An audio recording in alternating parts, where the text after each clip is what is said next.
Ikalabing-anim ng Disyembre ay tumunog na ang kampana na hudyat na simula ng simbang gabi sa baryo. Noong mga sandaling yon ay hindi nakasama si Gino sa unang simba. Tinatamad pa kasi siyang bumangon. Isa pa, hindi naman talaga niya hilig ang pagsisimba. Kaysa matulog siya sa simbahan, mas pipiliin na lang niyang matulog sa kanilang bahay. Pag-alis ng pamilya ni Gino ay hindi na rin siya makatulog. Hindi niya alam kung bakit. Tila ba ninako na sa kanya ang antok na kanina lang ay ramdam na ramdam niya. Bumangon ang binata at pumunta sa kanilang kusina. Nasipat niya ang kanilang parol na umiilaw-ilaw sa tapat ng bahay. Napangiti ang lalaki. Hanep, bilis ng panahon. Magpapasko na kaagad, ilang araw na lang. Wika ng binata at saka nagsalok ng mainit na tubig sa tasa. Sa kanilang kusina ay may bintana na sakto lamang ang laki. Nakabukas ang bintanang yon. Isasara na sana ni Gino nang may makita siyang mabilis na dumaan sa labas. Uy! Sambit ng lalaki dahil sa gulat. Sandali siyang napaisip kung ano yon. Hindi niya kasi naaninagan dahil wala roon ang atensyon niya. Kalmado at kaswal siyang sumilip sa bintana. Ngunit wala naman siyang nakita. Oh, wala naman ah. Umiling-iling ang binata at naglagay na lamang ng kape. Tatambay sana si Gino sa tapat ng kanilang bahay. Ngunit pagbukas niya ng pinto ay may bumungat. Muntikan nang matapon ang hawak niyang kape dahil sa paglitaw ng kanyang kaibigan na si Alvin. Uy! Punyeta ka naman oh! Ano bang ginagawa mo rito? Kaaga-aga. Di pa nga tirik ang araw eh. Ginulat mo pa ako. Lapnusan kita ng kape dyan sa mukha eh. Inis na sabi ni Gino. Agad na pumasok si Alvin sa kanilang bahay at umupo sa mahabang upuan. Sakto, gising ka na. Oh, ano na naman ba Alvin? Mamaya ka na nga mambwisit. Nagre-relax ako eh. Di nga ako sumama sa simba kasi gusto kong mag-chill tapos guguluhin mo ako. Inis na sabi ni Gino. Patapusin mo muna kasi ako, tulig ka rin eh. Buwelta naman ni Alvin. O sige na, sabi mo na kung anong kailangan mo. Nagdikwatro pa si Alvin sa mga sandaling yon bago magsalita. Sinagot na ako ni Princess! Malapad ang ngiti ni Alvin na parabang nabubuang. Ano? Seryoso ka ba? Salubong na tanong ni Gino. Oo naman! Ibig kong sabihin, seryoso ka ba na yan ang sasabihin mo sa akin ng ganitong kaagang oras? Ito naman si Gino, ang init ng ulo. Ano ba? Wala pa akong tulog sa sobrang tuwa. Sabi ni Alvin. Labas! Sabi ni Gino. Ha? Sabi ko, labas! Binitiwan ni Gino ang kanyang hawak na tasa at hinila palabas ng bahay si Alvin. Oo, pare, sandali. Hindi naman yun nasasabihin ko eh. Si Bianca, patay na. Naihinto ni Gino ang pagsasara ng pinto nang marinig ang sinabing yon ni Alvin. Ano? Ano sabi mo? Si Bianca pare, yung ex mo, patay na. Actually, kaninang gabi lang, mga dakong 11:11 ng hating gabi, natagpuan yung katawan niya. Duguan siya. Ikaw gago ka, umayos ka ha. Kaaga-aga nagbibiro ka ng ganyan. Sabi ni Gino. Pare naman, sa tingin mo kaya kong magbiro ng ganun kasensitibong bagay? Pare, kalugar ko si Bianca, kaya alam ko kagad kung anong nangyayari sa kanya. Wala na si Bianca pre, patay na. Kung ayaw mong maniwala, punta tayo sa kanila para maabutan mong nag-iiyakan pa rin hanggang ngayon yung pamilya niya. Dagdag pa ni Alvin. Tila nanghina ang tuhod ni Gino noong mga sandaling yon. Nangihinayang siya dahil may balak pa naman siyang ligawan ulit ang babae sa darating na Pasko. Nagiwalay kasi sila noon dahil mas inunan nila ang kanilang pag-aaral. Kung kailan nakapagtapos na ang binata at planong ligawan muli ang babae, saka naman dumating ang pangit na balitang yon. Hindi totoo yan pare. Napapailing si Gino. Parang biglang gumuho ang mundo niya sa kanyang nalaman. Walang ano-ano ay tumakbo palabas ng bahay ang lalaki. Uy Gino, sandali! Hintay mo ko! Sigaw ni Alvin. Hindi nagdalawang isip si Gino na puntahan ang bahay ng babae sa kabilang barangay. Nang makarating siya roon, sa labas pa lang ay nakita na niya ang mga nag-iiyakang kamag-anak ng babaeng si Bianca. Napaupo na lamang si Gino sa gilid at nagsimulang humagulgol. Bakit si Bianca pa? Marami namang iba dyan na walang silbi sa mundo eh. Bakit hindi na lang yun ang namatay? Bakit si Bianca pa? Hinagod na lamang ni Alvin ang kaibigan.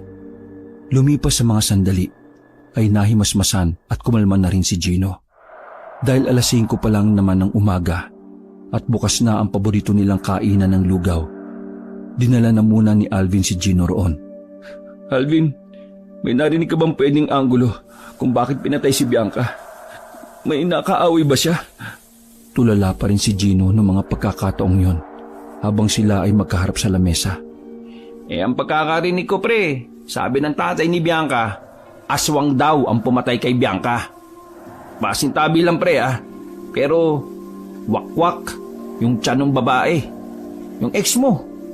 Kwento ni Alvin. Anong sabi mo? Aswang? Tila natauhan si Gino sa kanyang narinig. Isa kasi si Gino sa mga naniniwala na may aswang. Bata pa lamang siya ay nakakarinig na siya ng kwentong aswang mula sa kanyang lolo at lola. Hindi ko alam kung totoo yun pero yun ang pinaniniwalaan nila. Ayaw nilang paniwalaan ng mga pulis na hold up ang nangyari. Dagdag pa ni Alvin. Nagsarado ang kamao ni Gino noong mga sandaling yon at bigla siyang nagkaroon ng interes sa mga aswang. Noon pa lang kasi may munti ka nang nabiktima ang aswang sa kanilang barangay. Bakit pre? Naniniwala ka sa aswang? Biglang tanong ni Alvin, sabay higop sa lugaw. Oo, naniniwala ako na may aswang. Kaya kapag nalaman ko kung sino ang aswang dito, papatayin ko talaga. Ramdam ni Alvin ang pagkamuhi ni Gino sa mga aswang. Hindi na lamang kinontra ni Alvin ang paniniwala ng kanyang kaibigan. Nang sumapit ang alas 6, ay naghiwalay na rin sila ng landas. Bumalik si Gino ng kanilang bahay na bagsak ang mga balikat. Tulala at tila ba wala sa sarili. Napansin nga yun ng kanyang ina na si Maring. Ganon din ang ama nitong si Edwin. Hindi na nagtaka ang mag-asawa sa napunan nila sa anak. Maging sila rin kasi ay alam na ang mga nangyari sa babaeng si Bianca. Anak, nandito lang kami ng mama mo pati mga kapatid mo. Nandito lang sila. Dadamayan ka namin.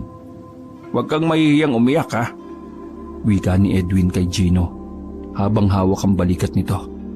Wala nang luhang lumalabas sa mga mata ng binata. Pa, ma, naniniwala ba kayo sa aswang? Tanong ni Gino.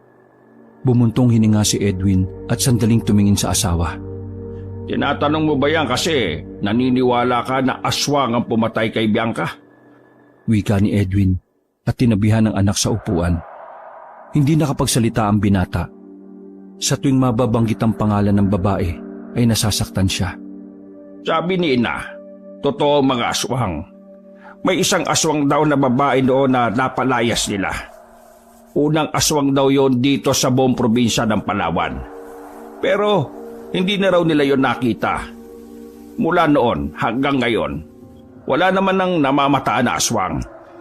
Pero pa, malaki ang posibilidad na aswang ang pumatay kay Bianca. At kapag nalaman ko kung sino ang aswang dito, papatayin ko rin siya. Sabi ni Gino na nakasarado pa ang mga kamao. Anak, mamayang gabi na ang burol ni Bianca base sa kanyang tita. Puntahan na lang natin siya mamaya. Sabi naman ni Maring. Tumango na lamang si Gino. Wala na siyang lakas para makipag-usap pa. Pumunta na lamang siya sa itaas at pumasok sa kanyang kwarto. Nakatingin lamang siya sa kisame. Iniisip niya kung kakayanin niya bang makita ang dating nobya na nasa loob ng mahabang kahon. Nakatulog si Gino at hapon na siya nang magising. Unang pumasok sa isip niya ang babaeng si Bianca. Nagmamadali siyang nagbihis. Pagbaba niya ay hinihintay na pala siya ng kaibigang si Alvin. Pare, maagang ibinurol si Bianca.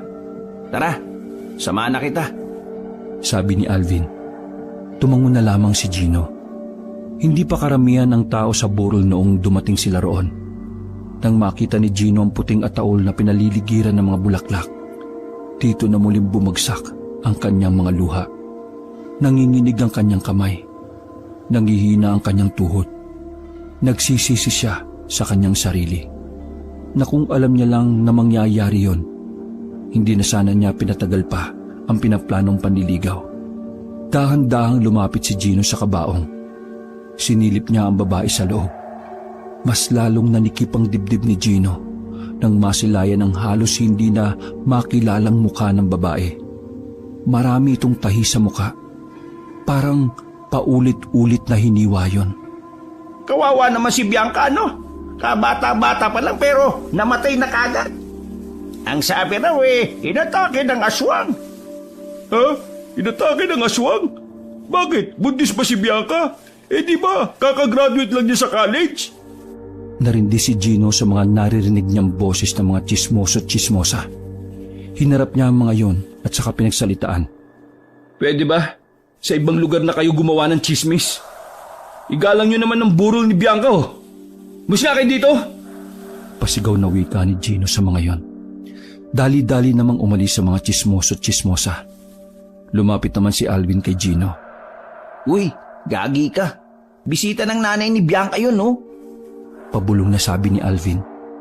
Hindi na nagsalita pa si Gino. Pinagmasdan na lamang niya ang babae sa ataul, na parabang mahimbing lamang yung natutulog. Mga ilang sandali lamang ay lumapit sa kanya ang kuya ni Bianca, si Dondon. May dalang tasa ng kape si Dondon at ibinigay kay Gino. Mabilis namang lumapit si Alvin at saka nagtanong. Kuya, may sopas na kayo? Gutom na ako Sabi ni Alvin na nakahawak pa sa kanyang tiyan. Sige, pasok ka sa loob.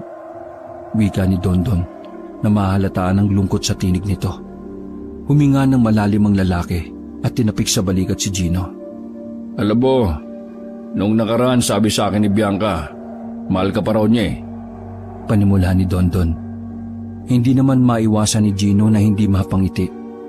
Kahit pumapatak ang kanyang luha, ay nakaramdam siya ng kakaibang ligaya dahil doon. Gino, matagal na kitang kilala eh. Parang kapatid na rin kita.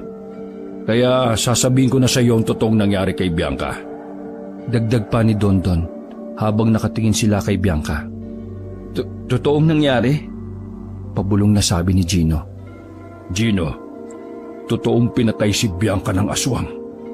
Nagtayuan ang balahibo ni Gino ng mga sandaling yon. Nagpapawis ang kanyang palad ng dahil sa kaba. Malakas ang hinala namin na ang unang aswang ng Palawan ay nagbalik na para magiganti. Naguguluhan ako. Bakit siya magiganti? Ano bang ginawa niyo? Tanong ni Gino. Tiningnan siya ni Dondon sa mga mata. Seryoso lamang ang itsura ng mukha ni Dondon. Kaya batid ni Gino na totoo ang lumalabas sa bibig ng lalaki. Ang lolo namin ang pumatay sa mga dating aswang na nakatira dito sa barangay na ito. Ang unang aswang na si Corelia, ang nag-iisang nakatakas. Siya ang unang aswang at siya rin ang nagpakalat ng maraming aswang sa Mindanao at Visayas. Bigla silang nawala sa loob ng mahabang panahon. Ngayon, siya ang hinihinala namin pumatay kay Bianca bilang ganti. Saad pa ni Dondon. Kung nagbalik ba ang unang aswang, paano natin siya tatalunin? Nababahalang sabi ni Gino. Sa ngayon, hindi ko pa alam. Hanggat hindi pa kumpirmado na siya ang dumali sa kapatid ko, wala muna tayong gagawin. Ikaw, Gino, alagaan mo ang sarili mo. Hindi matutuwa si Bianca sa langit kapag nakita kanyang miserable. Tinapik pa ni Dondon ang binatang si Gino. Kung ano-ano na ang tumatakbo sa isipan ni Gino sa mga pagkakataong yon, mas lalong nabuo ang pagkamuhi at galit niya sa mga aswang. Kuya Dondon, gusto ko pong ipagiganti si Bianca. Gusto kong mabigyan ng hustisya ang pagpatay sa kanya. Sabi na lamang ni Gino. Tuluyan ang nabuo ang matinding galit ni Gino sa kanyang kalooban. Naging dahilan nito para maudyukan ng binata na magiganti sa kung sino man ang pumatay sa kanyang babaeng minamahal. Sumapit ang gabi at nanatili lamang si Gino sa burulan. Kahit na paano ay gumaan ang kanyang pakiramdam dahil nakakausap niya ang pamilya ng babae. Naglalaro lamang sila ng barahan ng mga sandaling yon. Tumayo ang binata para makigamit ng banyo. Mag-iisang oras na kasi niyang pinipigilan ang kanyang pag-ihi. Pumunta siya sa likod bahay. Naroon kasi ang isa pang banyo. Nang makarating siya roon, ay napasuyod siya ng tingin sa paligid. Naalala niya kasi nang minsang may ginawa silang kababalaghan ni Bianca roon. Napangiti na lamang siya ng mga sandaling yon. Pagpasok niya sa banyo, ay may naramdaman siyang mabigat sa bubungan. Malabong pusa yon dahil nakikita niyang bumao ng paa sa bubong. Agad na napatigil ang lalaki sa pag-ihi. Sa pagmamadali ay muntikan pang maipit ng zipper ang kanyang alagang si Manoy. Maraan siyang lumabas ng banyo at tiningala ang bubungan. Nagulat siya nang makitang tila may tao roon sa itaas. Hindi niya lamang naaninagan ng maayos dahil sa dilim ng paligid. Sino yan? Tanong ni Gino. Dumating naman ang binatang si Dondon at naabutan siyang nakatingin sa bubungan. Anong problema? Kuya Dondon, may nakita akong tao dito kanina. Sabi ni Gino. Nagsalubong ang kilay ng lalaki. Sigurado ka ba? Inakyat pa ni Dondon ang bubungan gamit ang hagdanan. Ngunit wala itong nakita roon. Wala naman ah. Baka naman namamalikmata ka lang. Sabi ni Dondon na bahagyang natatawa pa. Napailing na lamang si Gino. Batid niya kasing ang kanyang nakita at naramdaman ay totoo. Ngunit nung mga sandaling yon, mas pinili na lamang niyang hindi yon pagtuunan ng pansin. Bumalik na lamang si Gino sa burulan. Nilibang na lamang niya ang sarili sa paglalaro ng baraha. Pagsapit ng 3:00 ng madaling araw, nagpaalam na rin sila para umuwi. Maraming salamat. Huwag ka mag-alala, Gino. Mabibigyan natin ng hustisya ang pagkawala ng kapatid ko. Wika ni Dondon, sabay tapik sa balikat ng binata. Tumangon na lamang si Gino. Naglakad na rin si Gino at Alvin paalis. Madilim na sa kanilang dinaraanan. Sira na rin kasi ang mga poste ng ilaw dun sa daan na yon. Ay ba tayo, pre? Kailan mo pala balak na mag-apply ng trabaho? Ako kasi, sa susunod na buwan eh. Sabi ni Alvin. Hindi ko pa alam. Hanggat hindi pa nabibigyan ng hustisya ang pagkamatay ni Bianca, hindi muna ako magtatrabaho. Ito lang ang aasikasuhin ko. Sabi ni Gino. Inakbayan ni Alvin ang kanyang kaibigan. Basta pre, kung anong may tutulong ko, magsabi ka lang ha. Habang wala pa akong ginagawa pwede kitang samahan sa bagay na yan. Salamat Alvin. Pero sa tingin mo, taga rito lang din kaya yung aswang na pumatay kay Bianca? Napabagal ang paglalakad ni Alvin sa tanong na yon ni Gino. Alam mo pre, hindi ko masasagot kaagad yan eh. Ang hirap magbintang at magturo ngayon. At saka, paano ba malalaman kung aswang yung isang tao? Ang sabi sa akin ni Kuya Dondon, marami daw paraan eh. Isa na rito yung pagkulo daw ng langis. Kapag kumulo yung langis, ibig sabihin may aswang sa paligid. Pwede ring ipwesto mo ang ulo mo sa pagitan ng binti mo kapag kaharap mo yung mga pinaghihinalaang mong aswang. Kapag sa paningin mo nakabaliktad sila, aswang yun. Paliwanag ni Gino. Ipopwesto yung ulo sa pagitan ng binti? Itiwarik ba? Natatawang tanong ni Alvin. Oo, parang ganun.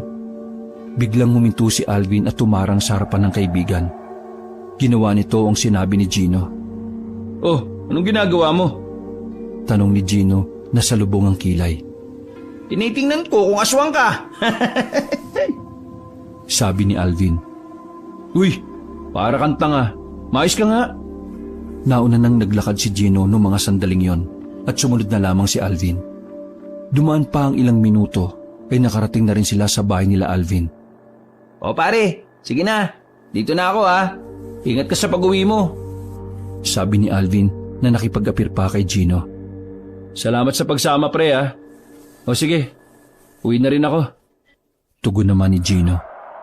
Mag-isa nang naglalakad si Gino noong mga sandaling yon. Ilang metro pa ang kanyang lalakarin. Tahimik na ang kabahayan na lahat ng kanyang nadaanan. Wala na siyang nakitang tao dahil mag-aalas 4 na rin ng madaling araw nun. Habang abala sa paglalakad, ay may naramdaman si Gino na parabang may sumusunod sa kanya. Huminto siya at pasimpleng tumingin sa paligid. Sa bandang kaliwa ay nakita niyang gumagalaw ang makakapal na dahon. Kinapaan niya ang nail cutter sa bulsa at inilitaw ang maliit na talim. Marahan siyang lumapit doon. Nang halos 2 dipa na lang ang distansya niya, bigla na lang may lumabas na itim na pusa. Ngumiyo pa sa kanya ang pusa na parabang nagugutom. Ay, naku naman. Pinakaba mo naman ako, Mingming. Pasensya ka na ha.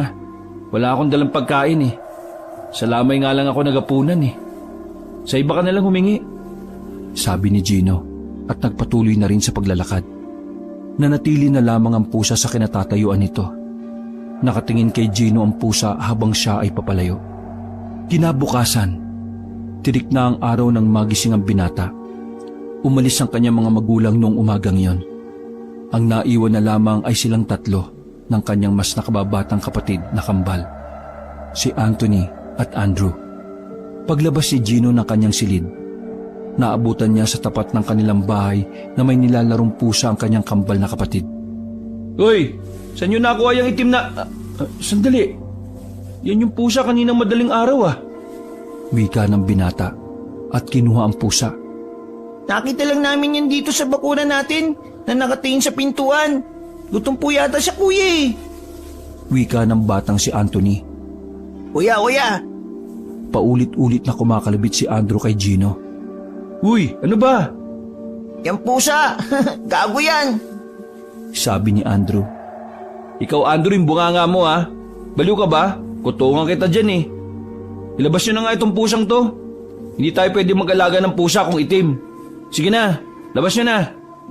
Utos ni Gino sa kambal at agad namang sumunod ang 2. Babalik na sana si Gino sa loob ng bahay. May mapansin siyang kakaiba sa puno na nakatayo sa gilid ng bahay nila. Lumapit siya doon at tinawakan ng tila na tuyong dugo na naroon. Nanlaki ang kanyang mga mata. Agad na dumaloy ang kakaibang kaba sa kanyang sistema. Hindi niya maintindihan ang nararamdaman. Pero sa palagay niya, dugo ng tao ang ipinahid doon. Ha? Sinong nagpahid nito dito? Pagtataka niya sa kanyang sarili. Nung umagang yon, ay halos 1 oras na pinag-isipan ni Gino ang bakas na yon. Nagkakape siya sa tapat ng puno at titig na titig doon. Naudlot lamang yon nang dumating si Alvin. Sup, bro? Oh, ano naman kailangan mo, Alvin? Masungit na tanong ni Gino. May dala akong chismis tungkol sa aswang. Sabi ni Alvin. Sa narinig na yun ni Gino, ay napaayos siya ng upo. Basta aswang ang usapan, ay mabilis nitong nakukuha ang kanyang atensyon. Aswang? Anong meron? Mainit na balita, bro. Kaninang alas 5 ng madaling araw, base sa mga tricycle driver, may namataan silang matanda. Pero hindi pa naman uugod-ugod ha. Malakas pa raw. Puti na ang buhok. Tapos nakisakay daw sa isa sa mga tricycle. Nang sisingilin na eh, bigla raw naging pusang itim. Sabi ni Alvin. Naibuga ni Gino ang iniinom na kape. Bigla niyang naalala ang pusang itim na nakita niya. Pusa? Pusang itim? Natatarantang tumayo si Gino. Oh, bakit? Anong problema? Naguguluhang tanong naman ni Alvin. Hindi na nagsalita pa si Gino. Dali-dali siyang tumalon sa kanyang bakuran at hinanap ang kanyang kambal na kapatid. Sumunod din naman agad sa kanya si Alvin. Andrew! Anthony! Sigaw ni Gino habang naguguluhan naman si Alvin kung ano ang nangyayari. Nilibot pa nila ang lugar hanggang sa matagpuan nila ang 2 bata sa sagingan. Ayos lang ba kayo? Nag-aalangan tanong ni Gino. Sinuri niya pa ang 2 bata kung may galos ngunit wala naman siyang nakita. Bakit po, kuya? Tanong ni Anthony. Nasaan yung pusa? Naligaw niyo na ba? Hinahanap ni Gino ang pusa sa paligid ngunit wala na siyang makita. Wala na po, umalis na. Pero may matanda po na lumapit sa amin at nagpasalamat. Maputi yung buhok pero malakas pa siya. Nakangiti pa ang batang si Anthony. Pare, parang tugma yata yung sinasabi ng mga tricycle driver sa sinasabi ng kapatid mo. Ibig sabihin, Nagtindigan ng mga balahibo ni Gino ng mga sandaling yon. Tara na, uwi na tayo. Hinawakan niya ang kamay ng kambal. Nagmamadali silang makauwi sa bahay. Sakto naman na naroon na ang kanilang mga magulang. Sandaling tumambay muna si Gino at Alvin sa labas. Pareho silang napaisip kung bakit tila lumalapit kina Gino ang hinihinalang aswang. Baka yun nga ang aswang. Sabi ni Alvin na napahawak pa sa kanyang baba. Pero bakit siya lumalapit sa amin? Wala naman kaming kasalanan sa kanya. Sila Kuya Dondon ang meron. Sabi naman ni Gino. Kahit na anong gawin ni Gino kakaisip, wala naman siyang makitang dahilan para aswangin sila. Kaya gulong-gulo ang kalooban ng binata.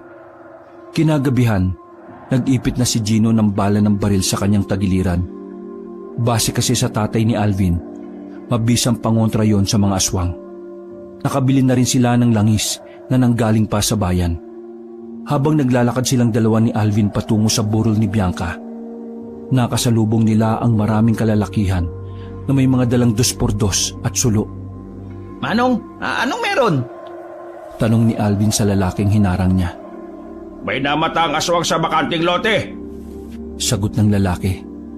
Nagkatinginan sina Gino at Alvin. Hindi na sila nagsayang pa ng oras. Dali-dali silang nakisabay sa mga nagtatakbuhan. Ilang sandali lang, nakarating sila sa sinasabing bakanting lote. Mayroong punong akasya doon. Malapad ang katawan ng puno at sa itsura pa lang nito ay mahalatang matanda na ito. Pinagmasdan nilang lahat ang tuktok ng puno. Nakita nila na tila ba may tao sa itaas. Bumagalaw kasi ang sanga. Nasa taas ang aswang! Sigaw ng mga kalalakihan. Pinagbababato ng mga yon ng kung ano-ano ang itaas. Hanggang sa bigla na lang silang nakakita ng isang tao sa itaas. Bigla itong tumalon pababa. Kitang-kita nilang lahat na gumapang yun palayo. Agad namang yung hinabol ng mga tao. Ngunit hindi nila yun naabutan nang pumasok na yun sa kagubatan. Nanginayang ang lahat sa hindi nila pagkakahuli sa aswang. Ngunit ang pangyayaring yon ay malaki ng patunay na muli na namang mababalot ang kanilang lugar ng kababalaghan. Kahit gabi na, ay mabilis na kumalat ang tungkol doon. Gising na gising ang mga tao sa kanya-kanya nilang bakuran. Samantala, pumunta na lamang ang dalawa sa burol ni Bianca. Hinahanap ni Gino si Dondon ngunit wala roon ang lalaki. Pare, totoo na talagang may aswang. Anong balak mo ngayon? Tanong ni Alvin. Huminga ng malalim si Gino. Aalamin ko kung sino yung aswang na yon. Papatayin ko siya. Hindi ako papayag na mabuhay ang mga katulad niya. Pagbabayaran niya ang ginawa niya kay Bianca. Mararamdaman ang galit sa tinig ng binata. Kasama mo ako dyan, pre. Pero paano naman natin mauhuli ang aswang kung dalawa lang tayo? Natigil ang sasabihin ni Alvin nang biglang dumating si Dondon. Gulat na gulat ang mga taong nasa lamayan. Nabigla sila sa sinapit ni Dondon. Marami itong dugo sa katawan. Kitang-kita rin ang mga sugat at kalmot sa kanyang braso. Napatili na lamang ang nanay ni Bianca, habang ang mga tao namang nandun ay naglayuan. Kuya Dondon, anong nangyari sa'yo? Tanong ni Gino. Pinipilit na lamang ni Dondon na makatayo. Aswang! Inatake ako ng aswang! Sabi na lamang ni Dondon at sumuka pa ng dugo. Hindi na nagsayang ang mga kamag-anakan nila. Mabilis na isinakay sa tricycle si Dondon. Habang si Gino at Alvin ay hindi alam ang gagawin ng mga sandaling yon. Kinikilabutan sila sa nangyari kay Dondon. Natataranta ang mga kamag-anakan ni Dondon nang isakay ang lalaki sa tricycle. Maraming tinamong sugat ang lalaki dahil sa di umano ay pag-atake ng aswang sa kanya. Agad na tinakbo si Dondon sa ospital. Nagulo ang lamayan kung kaya't si Gino at Alvin na lamang ang naroon. Pare, tayo na lang nandito. Umalis na kaya tayo. Baka tayo pa maabutan ng aswang. Nababahalang wika ni Alvin. Hindi ko iiwan si Bianca dito. Kung natatakot ka, sige, umalis ka na. May dala naman akong pangontra eh. Isa pa, may langis ako. Malalaman ko kung may aswang na o wala pa.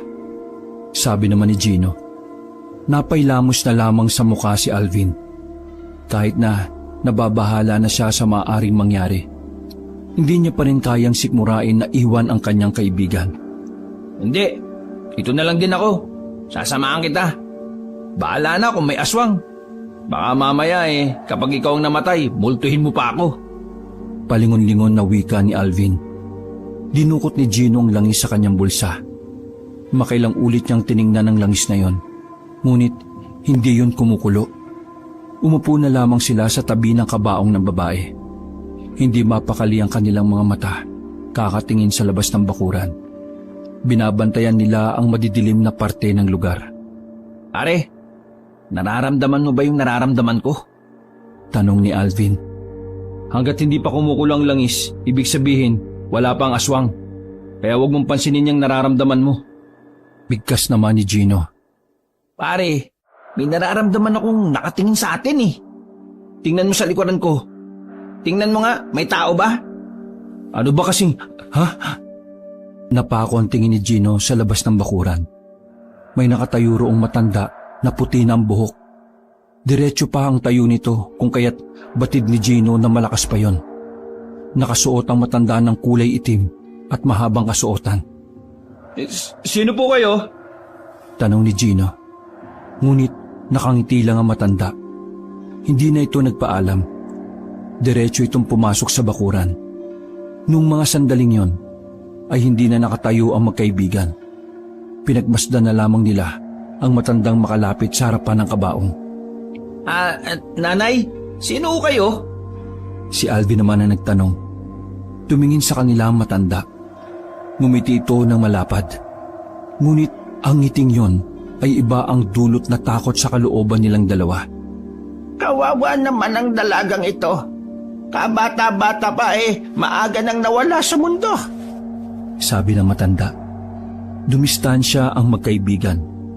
Pasimpleng hinawakan ni Gino ang stick ng banana cue na nakita niya sa lamesa. Mawalang galang na ho. Pero, sino ba kayo? Tanong ulit ni Gino. Ako? Sino ako? Ako ay lumang kaibigan ng pamilya ng batang ito. Sayang nga lang at wala akong inabutan sa labayan na ito. Ang layo pa naman ang pinanggalingan ko.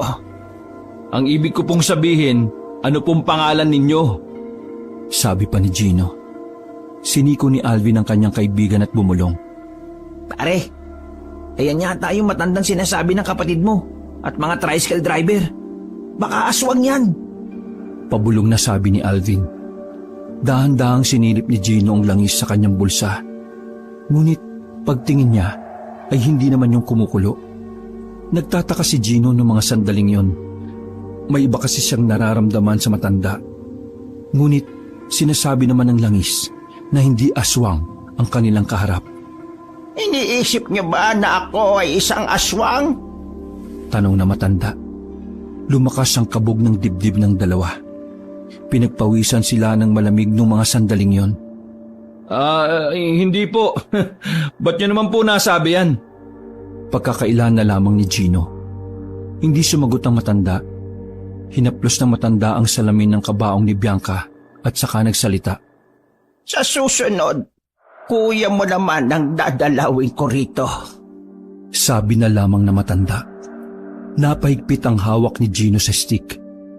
Nagdadalawang isip siya kung itatarak niya ba yun sa matanda. Ngunit masyado siyang pinapangunahan ng takot. Kaya wala na siyang nagawa nang makalabas na ng bakuran yon. Hindi kumbinsido si Gino sa sinasabi ng langis. Kung kaya't inilagay niya ang kanyang ulo sa pagitan ng kanyang magkabilang binti. Tumuwad siya. Tiningnan niya ang papalayong matanda. Laking gulat niya nang humarap yon.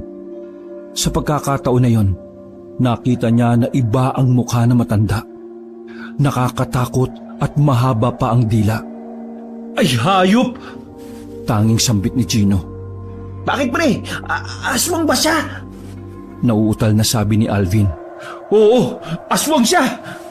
Sabi ni Gino at mababakas ang takot sa mukha nito. Hinayaan lang nilang makaalis sa matandang yon. Nanatili sila sa burol ni Bianca hanggang sa sumapit na ang umaga. Sa puntong yon ay nakabalik na ang pamilya ni Bianca. Nagdesisyon silang dalawa na umuwi na lang muna sa kanya-kanya nilang bahay. O paano? Dito na ako Dalawin na lang natin si Kuya Dondon kapag pwede na. Sabi ni Alvin at pumasok na rin yon sa bakuran nila. Nagmamadaling umuwi si Gino sa kanila para ikwento ang lahat ng nangyari. Ngunit pagdating niya sa bahay, naabutan niyang tulala ang kanyang ina. Parang takot naman ang kanyang kambal na kapatid. Oh, nasan si Papa? Tsaka, bakit kayo parang takot? Anong nangyari, Ma? Anong nangyari sa'yo? Nag-aalalang tanong ng binata. Kuya, si Papa, kinuha siya ng aswang kaninang madaling araw. Sabi ng batang si Anthony. Gago yung aswang. Yung matanda kuya, aswang siya. Pinila niya ang papa natin. Sabi naman ni Andrew. Napamura si Gino. Stress na siya sa mga nangyayari. Parang hindi na natigil ang mga masasamang kaganapan sa buhay niya mula nang mawala si Bianca. Bantayan niyo si Mama. Pupunta ako sa barangay at magpapatulong ako. Sabi ni Gino sa kambal at tumango lamang ang mga yon. Tumakbo ang binata patungo sa kanilang barangay. Kaso pagdating niya ay maraming tao. Hindi lang pala sila ang naperwisyo ng nasabing aswang. Lahat ng naroon ay nirereklamo ang mabangis na nilalang na yon. Nawala ng pag-asa si Gino. Palagay niya ay hindi siya maasikaso doon sa dami ng mga kapareho niyang reklamo. Binalikan na lamang niya ang kanyang kapatid na kambal. Kalmado ang kanyang nanay na si Aling Maring sa puntong yon. Mahimbing ang tulog naming lahat kagabi. Madaling araw na bulabog kami nang sumigaw si Edwin, ang papa mo. Pagtingin namin sa bintana, naroon na yung matanda. Tama, matanda siya. Bigla siyang pumasok. Si papa mo, yun lang ang hinila niya palabas ng bahay. Pumalag naman ang papa mo. Kaso, kinaladkad na siya papunta sa dilim. Wala akong nagawa kundi yakapin na lamang ang mga kapatid mo. Kwento ng ina ni Gino na si Aling Maring. Bumuntong hininga na lamang ang binata. Pumunta rin ang aswang sa burol ni Bianca. Ang nakakapagtaka lang, hindi naman kami sinaktan. Pero bago yon, nauna na umuwi si Kuya Dondon. Sugatan, duguan. Tinakbo siya sa ospital. Hindi ko alam kung anong lagay niya. Ma, napapaisip ako. Kung pamilya lang ni Bianca ang may atraso sa aswang, bakit pati sa atin umaaligid siya? May hindi ba kayo sinasabi sa akin? May kasalanan din ba ang pamilya natin sa aswang na yun? Tanong ng binata. Naging aligaga ang mata ni Aling Maring. Napansin naman yun ni Gino. Inakala niya na nagkaroon ng matinding trauma ang kanyang ina, kung kaya't hindi niya na lamang ito pinilit na sumagot. Huwag ka mag-alala, Ma. Nararamdaman kong ligtas si Papa. Makakabalik siya rito ng buhay. Niyakap na lamang ni Gino ang kanyang ina. Nang umaga na yon, ay pinilit ni Gino na alisin ang negatibong aura sa kanilang bahay. Nagluto na lamang siya ng makakain at nilaro niya ang dalawang kapatid. Pinagpahinga niya muna si Aling Maring sa lahat ng gawain. Ngunit sa kaloob-looban ni Gino ay hindi siya mapakali. Habang lumilipas ang oras na wala ang kanyang ama, mas lumalaki ang tsansa na baka napahamak na ito. Oh, bakit nandito ka? Tanong ni Gino nung makitang nasa pintuan si Alvin. Halika muna, may sasabihin ako sa'yo. Mahinang sabi ni Alvin. Lumabas kaagad ng bahay si Gino at sa bakuran kinausap ang lalaki. Pare, tingnan mo itong larawan na ito. Inabot ni Alvin ang isang lumang larawan na sa palagay ni Gino ay panahon pa yun ng mga Hapon. Sandali. Kamukha nitong isang babae, yung matanda ah. Tama ba ako? Wika ni Gino. Tumpak pare. Oh, tapos, sino itong mga nandito? Itong nakakbay sa matandang aswang? Ewan ko Gino, kung sino yung lalaki na yan. Pero itong lalaki at babae sa kaliwa, ayan yata yung lolo at lola ni Kuya Dondon at Bianca. Alam mo, palagay ko, dating magkakakilala sila eh. Tapos nang malaman ng lolo nila Bianca na aswang itong isang to, pinatay niya. Sabi ni Alvin. Baliw, di ba nga hindi napatay ng lolo ni Kuya Dondon yung matanda kasi nakatakas? Ang sabi, yung ibang aswang lang ang napatay. Bali, pinagiganti niya yung mga kasama niya. Paliwanag naman ni Gino. Ay, hirap isipin. Sakit sa ulo. Teka Alvin, saan mo pala ito nakuha? napadaan kasi ako sa burulan ni Bianca. Nakita ko yung nanay niya na may tinapon ng mga gamot sa drum. Sumabo itong larawan papunta sa harapan ko kaya kinuha ko. Kwento ni Alvin. Habang nag-uusap sila, ay hindi nila namamalayan na nasa likuran na pala nila ang nanay ni Gino. Oh, Ma, akala ko ba nagpapahinga kayo? Tanong ni Gino. Kaninong larawan yan? Patingin nga. Sabi ng ginang. Binigay naman ng binata ang larawan sa ina. Nang makita ni Aling Maring ang nasa larawan, ay nanlaki ang mga mata nito. Ma, anong problema? Nakikilala mo ba sila? Tanong ni Gino, sabay lapit sa ina. Ha? Hindi ko sila kilala. Sige, matutulog na ako. Nagmamadaling umalis ang ginang at pumasok na rin sa loob. Naninibago si Gino sa kilos ng kanyang ina. Iniintindi na lamang niya dahil alam ng binata na apektado pa rin ito sa pagkabihag ng kanyang ama. O pre, ano bang nangyari kay Aling Maring? Okay lang ba siya? Nag-aalalang tanong ni Alvin. Ewan ko ba? Nagkaganyan siya kasi si Papa. Dinukot ng aswang kaninang madaling araw. Pagkasabing yun ni Gino ay nagulat si Alvin. Ano? Dinukot si Tito Edwin? Oo, pre. Kaya nga, hindi ko rin alam ang gagawin ko eh. Sinusubukan kong kumalma para makapag-isip ako ng maayos. Pero, wala. Blanko ang utak ko. Umiling ang binata at walang ganang umupo sa nakatumbang katawan ng puno. Sino kaya yung lokong aswang na yun, no? Wala nang dumating yan dito sa barangay natin eh. Nagkagulo-gulo yung tao. Pagkatapos ng pag-uusap na yon, ay pinili ni Alvin na tumambay na lang muna kina Gino. Tinulungan ito si Gino sa mga gawaing bahay para lang kasi kahit papaano kumalma ang kanyang ina. Noong mga sandaling yon, tila ba takot pa rin ang ginang si Aling Maring. Pre, salamat ah. Hindi mo naman dapat ito ginagawa eh, pero nandito ka. Wika ni Gino. Ikaw talaga, drama mo naman pre. Siyempre, kaibigan kita eh. Hindi kita pwedeng hayaan sa problema mo. Baka mamaya pagkalat mo yung sikreto ko eh. Natatawang sabi ni Alvin. Ha? Anong sikreto? Yung hindi ka patuloy. Oo, ang iingay mo naman eh. Tukmol ka talaga. Baka mamaya may makarinig eh. Tinakpan pa ni Alvin ang bibig ni Gino. Pareho na lang silang natawa. Yun ang unang tawa ni Gino para sa araw na yon. Ngunit nawala na agad ang ngiti niya nang matanaw na paparating ang kanyang ama. Ha? Si Papa? Sambit ni Gino at napatingin din si Alvin. May kasamang dalawang lalaki ang kanyang amang si Edwin. Bagay na ipinagtaka ni Gino. Dahil ang pagkakaalam niya, kinuha si Edwin ng aswang. Papa? Tawag niya kay Edwin. Ngunit diretso lang itong pumasok sa bakuran. Sinabi ko naman sa iyo, Edwin eh. Kung tinapos na natin siya noon pa, di wala na tayong problema ngayon. Sabi ng isang lalaki na mas matanda kay Edwin. Saka lamang nakilala ni Gino ang lalaking yon. Si Jaime, ang kanyang tiyuhin. At ang isa namang kasama ng kanyang ama ay tiyuhin niya rin, si Alfonso.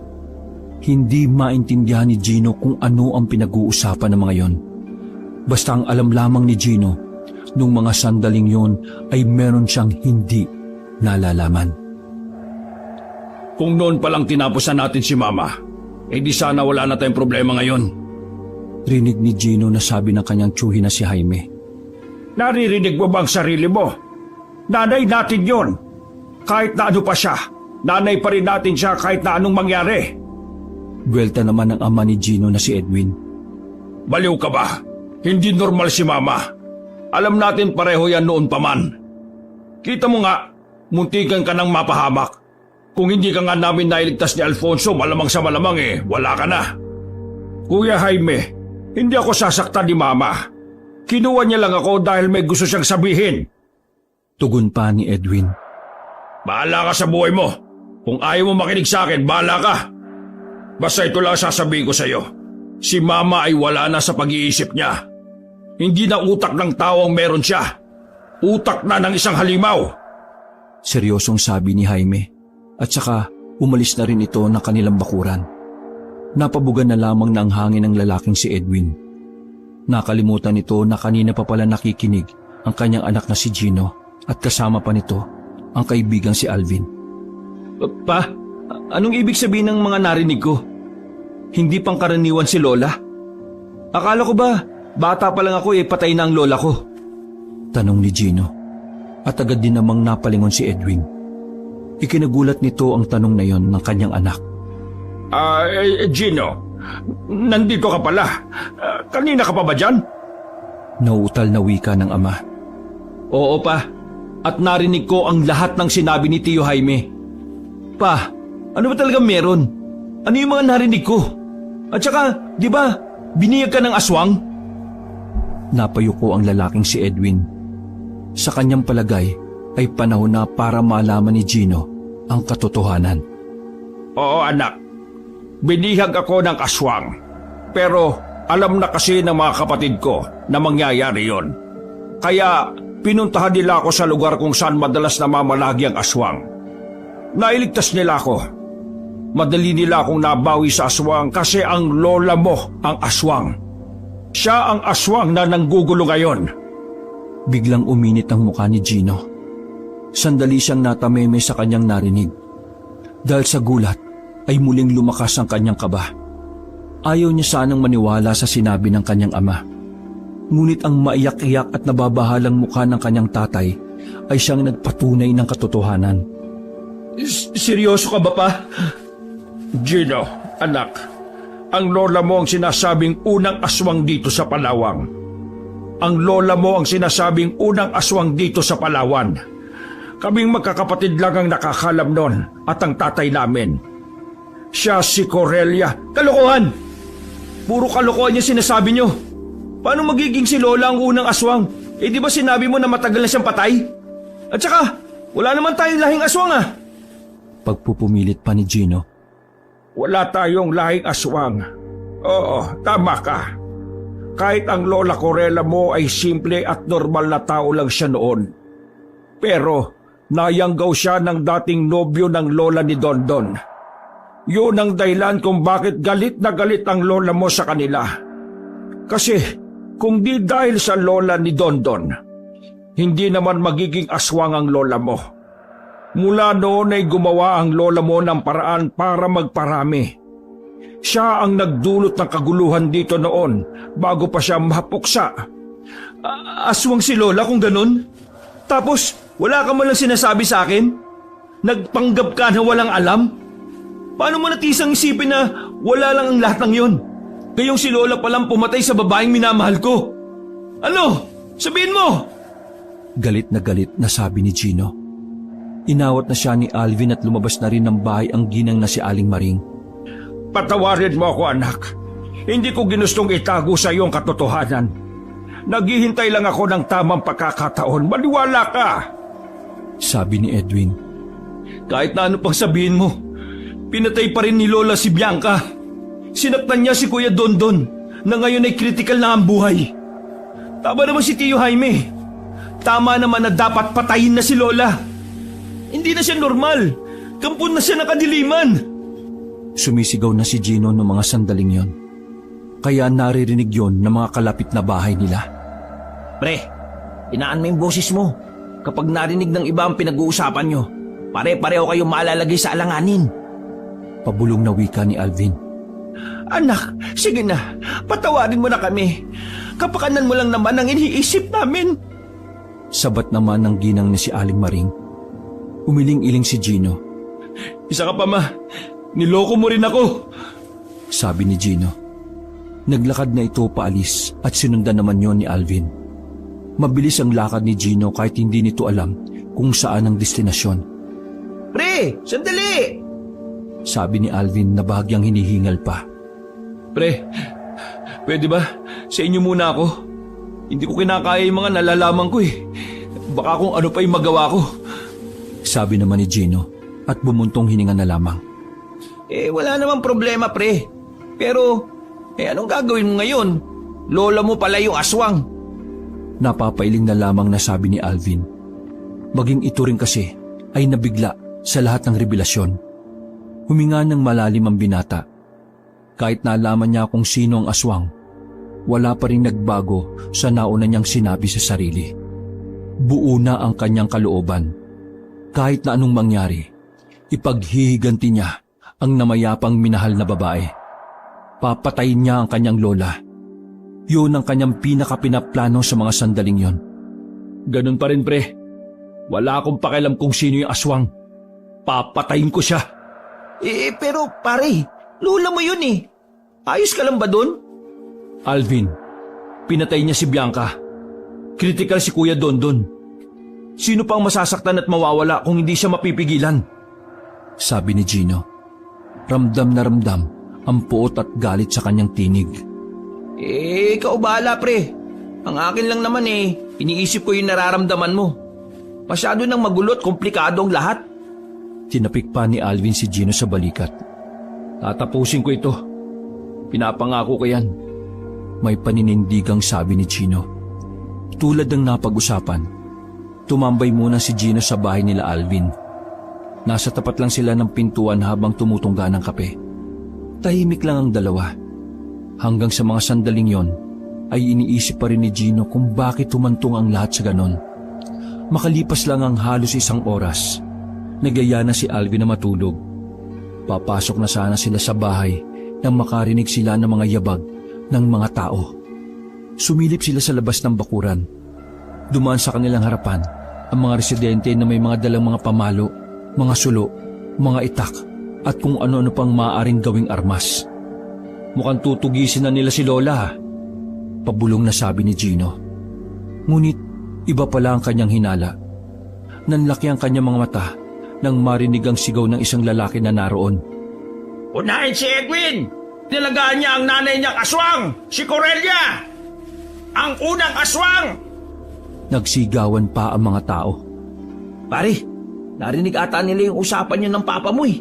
Kumalat na. Nababahalang sabi naman ni Alvin. Dito ka lang. Babalikan ko sila. Sabi ni Gino. Uy, teka, sasamahan kita pre. Hindi na. Problema ko ito. Problema ng pamilya ko.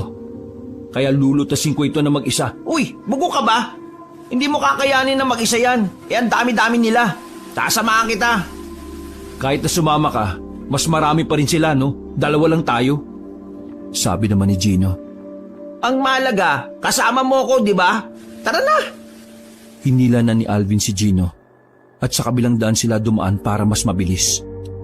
Pagdating ng dalawa sa bahay nila Gino, naabutan nilang gising pa si Edwin at Maring. Problemado ang mga mukha nito. Anak!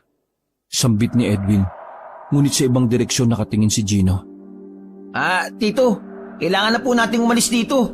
Narinig po ng kalapitbahay niyo yung usapan niyo ni Gino kanina. Mabilis pong kumalat yung balita. Pupuntahan nila kayo dito sa pag-aakalang aswang din po kayong lahat. Paliwanag ni Alvin na pinilit lamang na kumalma. Tiningnan ng mag-asawa si Gino. Maraming salamat, anak. Sabi ni Maring. Ay, sige na. Mag-impake na kayo. Maya-maya lang, nandito na sila. Ang babagal pa eh. Sabi ni Gino. Agad na kumilos sa mag-asawa. Binitbit naman ni Gino at Alvin ang kambal na bata. Saktong pagdaan nila sa likod bahay ay nakarating na rin ang mga residente. Maingat silang dumaan sa mga mapuno, madamo at maraming tuyong sanga na nakaharang. Natanaw pa ni Gino ang mga residente na pinasok na ang kanilang bahay. Dahilan para mas lalo pa nilang bilisan ang pagtakas. Habang naglalakad sila sa kailaliman ng puting buwan, nakarinig naman sila ng hiyaw. Madilim na ang kagubatan. Hindi nila matukoy kung saan nagmumula ang tunog na yon. Nagdulot naman yun ng takot kay Gino. Kahit na alam niya na lola niya ang aswang, nasa isip niya pa rin na baka pati siya ay saktan nito. Dahil para sa kanya, iisa lang ang takbo ng utak ng mga aswang. Yun ay ang kumain at pumatay ng tao. Pansamantala silang huminto nang hingalin ang lalaking si Edwin. Pa, ma, pumunta na lang tayo kina Tio Jaime. Ligtas kayo ron. Sabi ni Gino na palingon-lingon pa sa kanilang pinanggalingan. Ibinaba nito saglit ang batang si Andrew. Paano ka? Tanong ni Edwin. Magpapaiwan na ako. Hahanapin ko pa ang aswang. Hindi ako papayag na makapambiktima pa siya. Sabi ni Gino na hindi man lang nagdalawang isip. Bumuntong hininga na lamang si Edwin. Hindi na niya kinontra pa ang binata sa kung ano ang gusto nitong gawin. Sige, mag-iingat ka anak. Gawin mo kung ano ang tama. Sabi naman ni Edwin.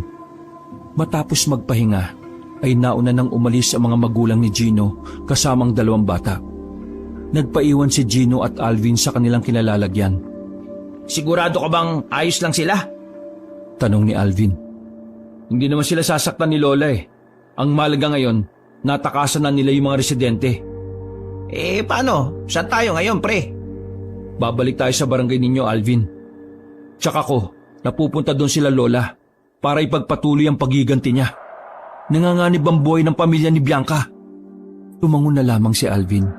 Bago pa sila maabutan ng mga residente, ay naglakad na rin sila patungo sa barangay nila Alvin. Kaunting lakad lang ay natanaw na agad nila ang bahay nila Bianca. Nagmamadali silang tumakbo patungo roon nang mapansin nila na nakapatay ang ilaw sa burulan. Pagpasok nila sa bakuran, napatakip na lamang ng bibig si Alvin nang maabutan ng mga nakahandusay na katawan. Nakatumba na rin ng bahagya ang kabaong ni Bianca. Agad naman nilang inayos yon. Pagsilip nila sa loob ng bahay, ay patay na rin ang mga naroroon. Nagtayuan ang kanilang mga balahibo nang marinig na tila may tao pa sa loob. Madilim ang bahay, kaya kinapaka pa muna ni Gino ang pindutan ng ilaw. Nang magliwanag ang bahay, nakita niya ang isang matanda na palabas na sana ng bintana. Aurelia! Tawag ni Gino. Namputya, tinawag pa talaga. Kinakabahang wika ni Alvin. Hindi lumingon na matanda ngunit huminto ito. Itigil mo na ang ginagawa mo. Hindi pa ba sapat sa iyo ang lahat ng ginawa mo? Patay na silang lahat. Akmang lalapit si Gino, ngunit pinigilan ito ni Alvin. Paano mo nagawa ang lahat ng yun? Ganyan ba talaga ang isang aswang? Wala ng puso? Ubod ka na kasamaan. Kahit kailan, hindi kita ituturing na lola. Napakasama mong nilalang. Dagdag pa ni Gino. Dinampot ni Gino ang itak na nakasabit sa pintuan. Wala ka pang alam, iho. Masyado ka pang mangmang sa nakaraan. Kung sa bagay, hindi naman sinasabi sa iyo ng paborito kong anak na si Edwin ang buong kwento. Sabi na matanda. Wala akong pakialam kung ano yung buong kwento na sinasabi mo. Ang mahalaga na lang para sa akin ay mabigyan ng hustisya ang pagpatay mo sa babaeng mahal ko. Itinaas ni Gino ang itak sa ere. Nasa aktong aatakinan niya ang matandang nakatalikod nang biglang tumalon na ang matanda palabas ng bintana. Pagsilip nila doon ay bigla na lang yung naging pusang itim. Sayang, dapat kasi hindi mo ako pinigilan eh. Utsa naman oh. Inis na sabi ni Gino sa kanyang kaibigan na si Alvin. Napapakamot na lamang sa ulong lalaking si Alvin dahil sa nangyari. Ayaw lang naman kasi niya na mapahamak si Gino. Batid niya kasing mabangis at peligrosong kalaban ng aswang. Nag-aalala lang naman ako sa iyo eh. Baka mamaya kainin ka nun. Alam mo naman mga aswang, di ba? Kahit kadugupan nila, kakainin nila basta gutom sila. Buwelta naman ni Alvin. Napasipa na lamang si Gino sa sahig dahil sa kanyang inis. Napatingin sila sa ibaba nang mapagtanto nila na bangkay pala ng tao ang nasipa ng binata. Parang timang to. Patay na nga, sinisipa mo pa. Wika ni Alvin na bakas ang kilabot sa boses. Pero walang pakialam doon si Gino. Tanging ang galit lamang niya sa aswang ang iniisip niya. Tara na, wala na tayong gagawin dito. Pagbigay alam na lang natin sa pamunuan natin. Sabi ni Alvin. Hindi na nagsalita pa si Gino. Paglabas na lamang nila ng pinto, nanlaki ang kanilang mga mata nang makitang may mga paparating ng mga tao. Mabilis din kasing kumalat ang nangyaring masaker sa burol ni Bianca. Sa mga pagkakataong yon, ang tanging naiisip ng dalawa ay tumakas. Malaki ang tsansa na madamay sila sa oras na maabutan sila roon. Pare dito, dali, bilis! Sabi ni Gino. Dali-dali silang dumaan sa bintana. Hindi na sila nagsayang ng oras at umalis na rin silang dalawa.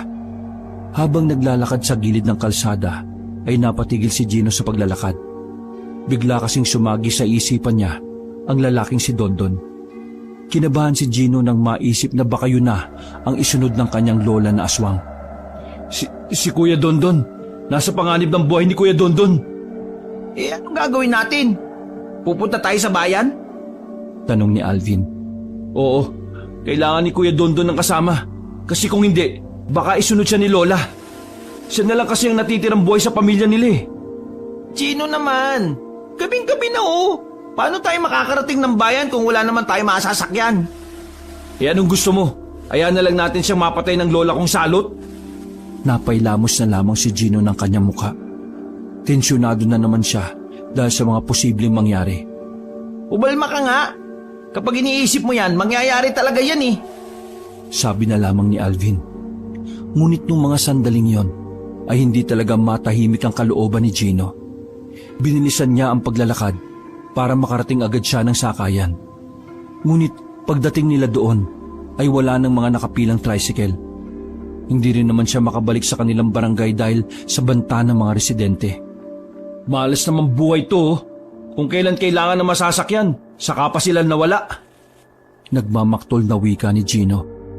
Pare naman, anong oras na ba kasi? Pambira ka talaga Palakad-lakad lang si Gino sa harapan ni Alvin. Pilit itong nag-iisip ng paraan. Mga ilang sandali lamang, may napadaan na truck ng mga gulay. Mabilis na gumitna si Gino para harangin ang truck na yon. Muntikan pa nga siyang mabundol.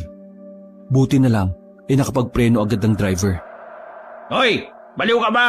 Kung gusto mo magpakamatay ba, huwag kang mandamay. Anong ginagawa nyo, ha? Wala nang nagawa ang driver nang sumakay ang dalawa sa likuran. Manong, nakikiusap ako sa inyo. Idaan nyo kami sa bayan. May kailangan lang kaming iligtas. Sigaw ni Gino. Iligtas? Ano kayo, superhero? Bumaba kayo dyan! Buwelta naman ang lalaki. Sige na Manong, kailangan lang talaga. Kapag hindi kami nakarating sa ospital, baka mamatay na yung kaibigan namin. Makakaya mo ba ng konsensya mo yun? Sabi ni Gino. Napaisip ito sa sinabing yon ng binata. Kalaunan ay pumayag din ang driver. Pinandar na ng lalaki ang sasakyan. Nakahinga ng malalim si Gino. Isang malaking hulog ng langit sa kanila ang truck na yon dahil nakarating sila ng ospital. Pagpasok nila sa bungad ay agad nilang hinanap ang pangalan ni Dondon sa nurse na nasa front desk. Medyo inaantok pa ang babae kung kaya't binulabog ito ni Gino. Hoy, ano ba? Ang sabi ko, nasa ng kwarto ni Donnie Inares. Kaibigan niya kami. Nataranta ang babaeng nurse at dali-daling tiningnan ang logbook. Nang malaman ng dalawa ay halos matumba sila sa kakatakbo. Nang buksan na nila ang pintuan ng kwarto ay nagulat sila sa kanilang dinatnan. Umaagos na ang dugo sa liig ng lalaking si Dondon. Dilat ang mga mata nito at nakalabas pa ang dila. Putya naman Sambit na lamang ni Gino. Nauli na tayo ng dating! Dismayadong sabi na lamang ni Alvin. Lumapit si Gino sa may bintana. Nakita niya sa ibaba ang matandang si Corelia. Nakatingin lamang ito sa kanya ng seryoso habang may bakas pa ng dugo sa bibig. Nagmamadaling tumakbo si Gino palabas ng ospital, dala ang maliit na kutsilyo. Pagpunta niya sa kinaroroonan ng matanda, ay pusa na lamang na itim ang kanyang inabutan. Hinabol niya yon, ngunit masyado mabilis ang itim na pusa, kung kaya't nakarating agad yon sa masukal na parte ng gubat. Samantala, napagpasyahan na lamang ni Gino at Alvin na bumalik na lamang sa kanilang barangay. Mabuti na lang din at meron pang mga tricycle sa tapat ng ospital. Madaling araw na nang nakabalik sila sa barangay nila Gino. Sinubukan ng binata na bumalik sa kanilang bahay.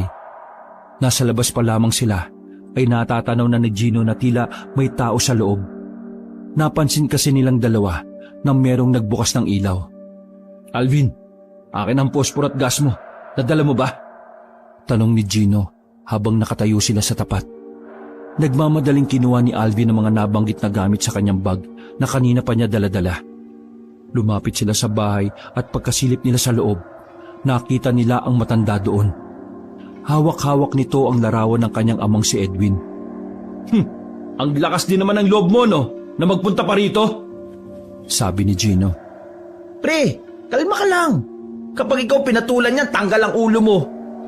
Wika naman ni Alvin. Humarap sa kanila ang matanda at ngumiti. Maaliwala sa mukha na matanda. Wala na ang bakas ng dugo sa bibig nito. Ang laki-laki mo na. Naaalala ko pa dati. Maliit ka pa noong tinutulungan kitang maglakad. Ikaw pala ang anak ni Edwin at Maring noon. Sayang at hindi ko naabutang sanggol ang mga kambal. Pero masaya ako kasi ikaw ang naabutan ko, Gino. Patawarin mo ko kung pinatay ko ang babaeng pinakamamahal mo. Pero sana maintindihan mo na ang lahat ng iyon ay ginawa ko para... Kahit ano pa ang sabihin mo, hindi ako maniniwala sa'yo at hindi ko yan maintindihan. Mamamatay tao ka. Yun lang yun. Wala nang magandang palusot o katwiran sa pagpatay ng isang tao na wala namang kinalaman sa nakaraan yung alitan. Ngumiti ng mapait ang matanda. Nagtaka si Gino, kaya nakaramdam siya lalo ng galit. Iho, masyado pang mangmangang kaisipan mo sa lahat ng nangyari. Kasalanan ko rin naman kasi ibang kwento ang sinabi ko sa iyong papa. Kaya iba rin ang kwentong sinabi niya sa iyo na malayo sa tunay kong dinanas. Naglakad ang matanda at pumunta sa harapan ng bintana. Kung gusto mo akong patayin, hindi kita pipigilan, iho. Pero sana bago mo yung gawin, pakinggan mo muna ang tunay na nangyari. Sinenyasan ni Alvin si Gino para hintayin ang sasabihin ng matandang si Corelia. Hindi totoong aswang ang iba kong kamag-anak noon. Lahat sila ay normal na tao lamang. Malaki ang pagkakautang namin sa pamilya ni Belen, ang lola ng kaibigan mo. Dahil wala kaming pambayad noon, naapilitan akong manilbihan sa kanila. Isang gabing dumating ang mga nakaputing lalaki.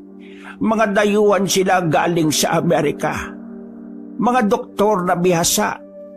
Bigla nila akong kinuha para pag-eksperimentuhan. Kaso, itong si Belen ay may ginawang kakaiba. Meron siyang ipinakain sa akin na pagkain. Hindi ko alam kung ano yon. Basta kinaumagahan, iba na ang pakiramdam ko. Nanlalamig na ako. Nagugutom at natatakam ako sa hilaw na karne. Kalaunan, nalaman ko na naging aswang na ako. Nagalit ang mga kamag-anakan ko nang nalaman nila yon. Pero bago pa sila makaganti, inunahan na sila ng kabila. Inubo sila. Pinagpapapatay ng walang kalaban-laban. Pinangunahan yon ng asawa ni Belen na si Tiburcio, isang albularyo. Naiwan akong mag-isa dahil sa ginawa nila. Muling ngumiti ng mapait ang matanda. Kitang-kita sa mukha nito ang lungkot at nagbabadyang mga luha. Sinubukan kong mamuhay ng malayo sa kanila. Nakilala ko ang lolo mo. Nagkaanak kami ng 3, puro lalaki. Si Jaime, si Alfonso, at ang tatay mong si Edwin. Akala ko makakapagsimula na ako ng bagong buhay. Ngunit nagulat na lang ako isang gabi. Nilusob ang bahay namin ng mga tao. Natuntun kami nila Belen at Tiburcio. Ikinalat na pala nila na isa akong aswang. Pinatakas kami ng lolo mo kasama ko ang 3 naming anak. Kitang-kita ng 2 mata ko kung paano nila pagtulungan ang asawa ko hanggang sa ito ay babawian na ng buhay. Hindi ako naniniwala sa'yo. Kung totoong sinasabi mo, bakit hindi mo sinabi kina Papa ang totoong nangyari? Kung bakit namatay ang kamag-anak mo? Dahil ayokong mabuhay sa kalooban nila ang paghihiganti. Gusto ko na ako ang gagawa doon at ayaw ko silang madamay. Dagdag pa na matanda. Huminga ng malalim ang matanda. Iho, nalidlang ka ng pamilya na akala mo ay mababait. Pero lahat sila alam ang ginawang kasamaan ng pamilya nila. Yon ang dahilan kung bakit ko ginustong ubusin ang lahi nila. Lahat sila ay makasalanan. Pero hindi mo sana sinama si Bianca.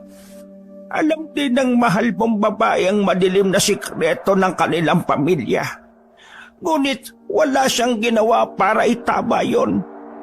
Masisisi mo ba ako sa ginawa ko?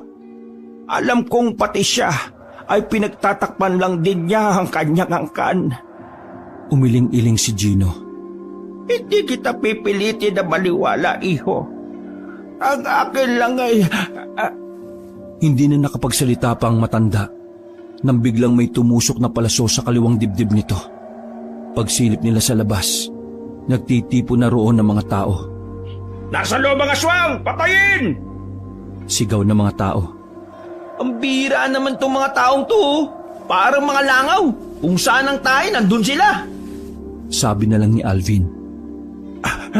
Tumakas ka na po. Ako na ang bahala sa kanila. Bago kayo mapahamak, bilis! Sabi ng matanda at peresahang tinanggal ang palaso sa dibdib niya. Pagewang-gewang ang matanda sa paglakad na lumapit sa kanila. May binunot ang matanda sa bulsa nito na isang damit na parang pang 10 taon lamang. Apo, pakibigay na lamang ito sa iyong ama. Regalo ko sana ito sa kanya nung 10 taon niyang kaarawan. Pakiusap, ibigay mo. Tapos na ang misyon ko sa mundong ito, kaya oras na para mawala na rin ako. Sabi ni Corellia sa kanyang pinakapaboritong apo. Hindi na nakapagsalita si Gino. Hindi niya maintindihan kung bakit bigla na lang tumulo ang kanyang luha. Tinanggap niya ang kulay puting damit na may nakabordang pangalan ng kanyang ama.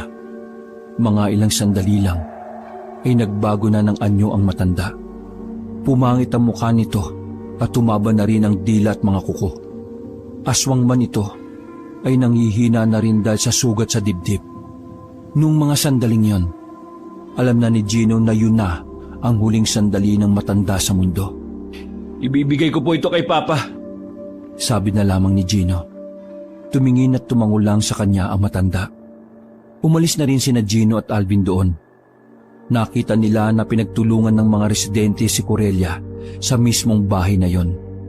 Ang weirdo ng pakiramdam ni Gino. Galit siya sa matanda ngunit tila nasasaktan ang kanyang puso. Tuluyan na silang nakalayo at napuntahan nila ang kanyang ama. Inabot na sila ng umaga noong mga oras na yon. Paglapit ni Gino ay inabot niya kaagad kay Edwin ang damit na pinabibigay na matanda. Naiyak na lamang si Edwin at niyakap ang damit. Natameme na lamang si Gino. Lahat ng galit sa kalooban niya ay tila nabura. Hindi pa siya kumbinsido sa kwento na matanda. Ngunit may maliit na parte ng kanyang utak na naniniwala dito. Sa pagkawala ng unang aswang sa pinakadulong-dulong baryo ng Palawan, ay natahimik na rin ang mga tao. Malabo na rin makabalik doon ang pamilya ni Gino. Tumatak na kasi sa isipan ng mga tao na bukod sa matanda, aswang din ang pamilya nila. Namuhay sila sa bayan. Nagsimula sila ng panibagong pamilya. Nakatulong ang tulong pinansyal na ibinigay ng 2 kapatid ni Edwin. Samantala, tinuon na lamang ni Gino ang atensyon sa pagtatrabaho. Kasama si Alvin, sinubukan niyang ibaon na lamang sa limot ang mga nangyari. Dahil hanggang sa mga sandaling yon, nahihirapan pa rin siyang tanggapin na ang pamilya pala ni Bianca ay ang siyang umubos ng kanilang angkan. Wakas. 16 ng Disyembre ay tumunog na